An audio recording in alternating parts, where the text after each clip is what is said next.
Alright, today I brought out with me two knives made by ESEE Knives. This is the ESEE 4. This one's been around for a while.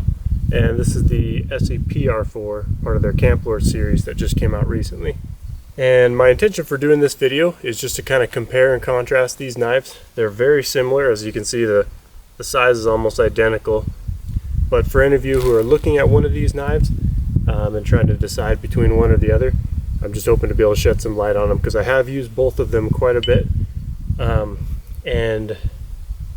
So these are my opinions based on the experience that I have with the knives. And I want to go over first a couple of the things that really are differences with these knives, but are non-issues in my opinion. And the first of that is the handle length. And if you look at these two side by side, comparing just the handle length, you can see that the ESEE PR4 actually has a longer handle.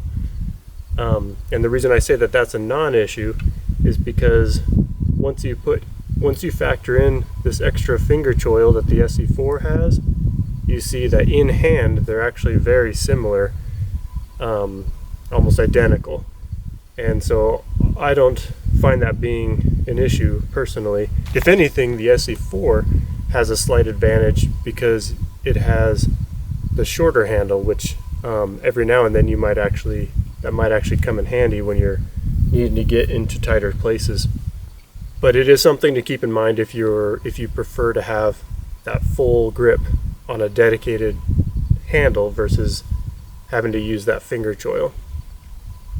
The other difference between these two knives that I feel is a non-issue is blade length.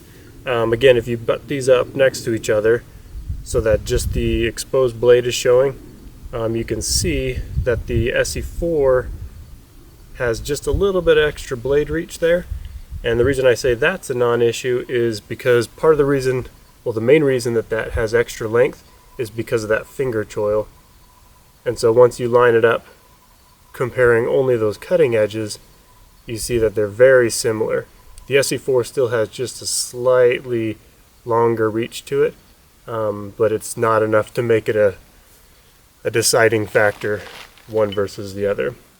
So there's a few things that I do consider to be differences with these blades, and that is the blade thickness, the blade profile, and the coating or finish that's used on the blade.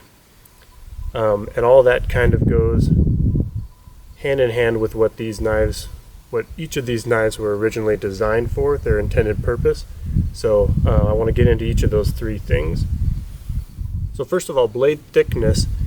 The ESEE 4 is slightly thicker than the PR4. Both of these are thick enough to be tough knives. Neither one of these I would consider to be a thin knife. And so they'll both handle quite a bit. This ESEE 4 with the thicker blade stock is going to be a little more robust and able to handle some of the slightly more abusive tasks, which again, you don't want to abuse your tools, but in situations like survival situations or sometimes in tactical environments, there's times where you have to improvise and adapt the tools that you have on hand. And this ESEE 4 is thick enough to handle many of those tasks. Also, if you're in a situation where you're needing to baton through thick, knotted, nasty wood, this will handle the task better than the PR4.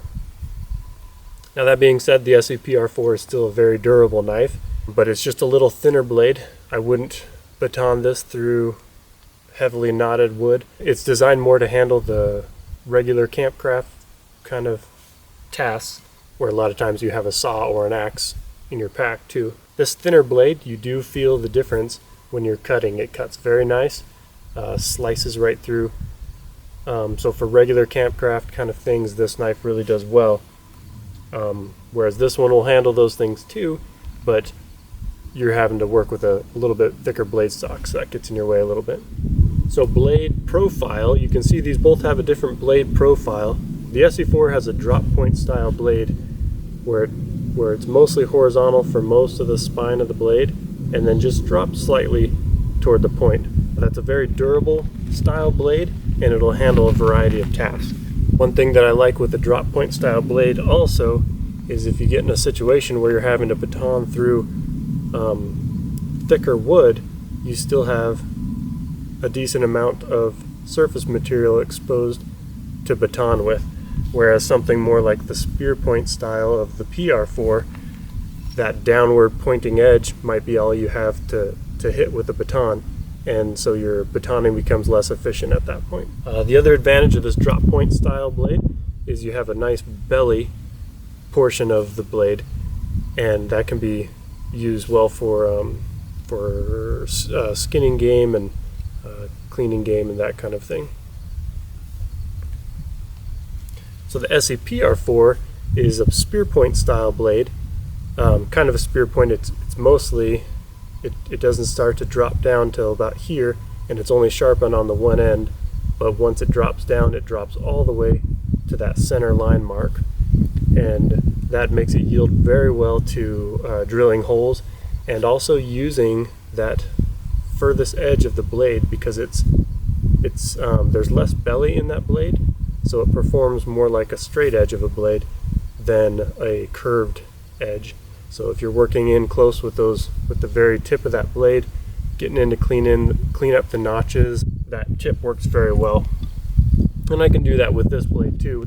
It's just a little bit different angle and slightly different to work with. The last thing I want to cover there was the coating or the finish on these two blades.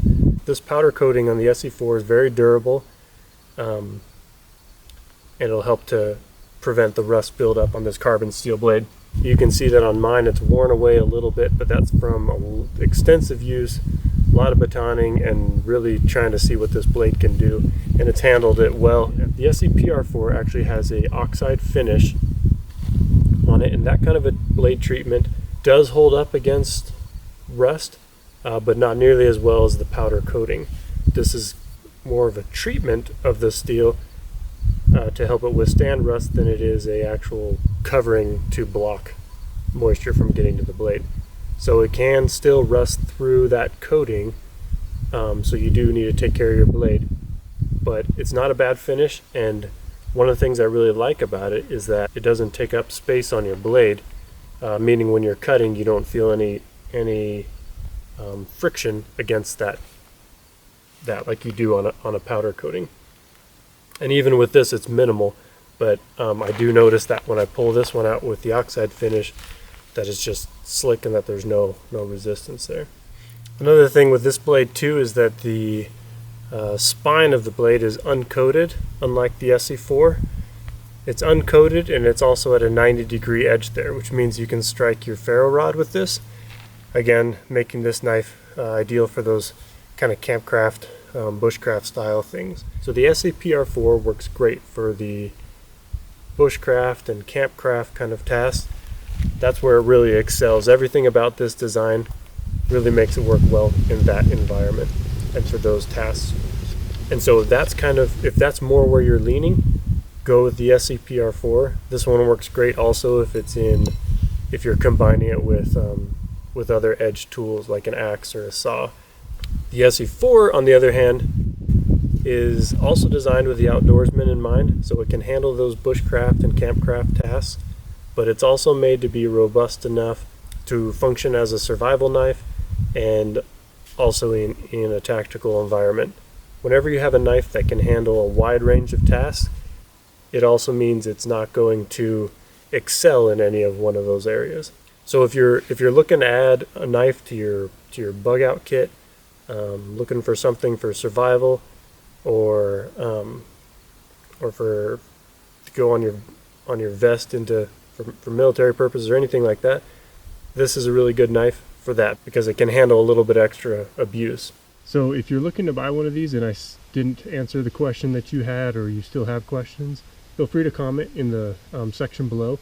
I always look at those and read them, and I usually get back with you pretty quickly too. So love to hear from you, and if there's something that I didn't address that needs more field testing, I'd be happy to bring these knives back out and do another video and test more specifically what you're looking at.